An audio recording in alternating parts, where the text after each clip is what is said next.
আসসালামু আলাইকুম, সবাই কেমন আছেন? আজ চলে আসলাম আরেকটি রান্নার ভিডিও নিয়ে। সকালে উঠেই পানিটা ফুটিয়ে নিলাম আটাটা সিদ্ধ করার জন্য, রুটি বানাবো। তাই আটাটা সিদ্ধ হয়ে গেছে, এখন রুটিটা বানিয়ে নিয়েছি। এখন ভাজার পালা। রুটিটা ভেজে আমি সকালের নাস্তাটা রেডি করছি। রুটি ভাজা প্রায় শেষ। এখন ফ্রিজে তরকারি ছিল গরুর মাংসের, সেটুক গরম করে নেব। তারপর দুপুরে রান্নাবান্নায় চলে গেলাম। কাঁচকলা দিয়ে চিংড়ি মাছ দিয়ে রান্না করব। কাঁচকলাটা কেটে নিচ্ছি।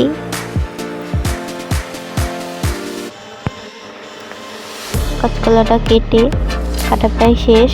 এখন একটা আলু কেটে নেব, কারণ কাঁচকলার ভিতরে আলু দিলে ভালোই লাগে, আলু ছাড়া হয় না। পেঁয়াজটা কেটে নিই। তারপরে ফ্রিজ থেকে মাছ বেরিয়ে ধুয়েছিলাম, এখন মাছগুলো ভেজে নেব। মাছগুলো উল্টে পাল্টে নিই। ভাজা শেষ, এখন মশলাটা কষিয়ে মাছগুলো দিয়ে আরেকটু কষিয়ে নেব। ভাজা মাছে মশলা দিয়ে কষানো লাগে না, তারপরেও আমি একটু কষিয়ে নিচ্ছি যাতে স্বাদটা একটু ভালো লাগে, খেতে ভালো লাগে। এবার ঝোলের পানি দিয়ে দিলাম, কিছুক্ষণ অপেক্ষা করব। এবার ঢেকে দেব। এই যে হয়ে গেল মাছ ভুনা রান্নাটা। এটা ছিল জাবা মাছ, নদীর জ্যান্ত মারা। এরপরে কাঁচকলাটা বসিয়ে দেব।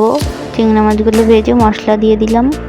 মশলা দিয়ে একটু নেড়ে চেড়ে পেঁয়াজ বাটা, রসুন বাটা আর জিরে বাটা দিয়ে দিলাম। দিয়ে আর একটু ভালোভাবে তেলে মশলাটা ভালোভাবে কষিয়ে এই যে তরকারিগুলো ধুয়ে রেখেছিলাম সেগুলো এখন দিয়ে দিচ্ছি। দিয়ে আর একটু কষাবো কাঁচকলা আর আলু। ভালো করে কষিয়ে নেব। কষিয়ে হালকা একটু কষানো পানি দিয়ে দেব।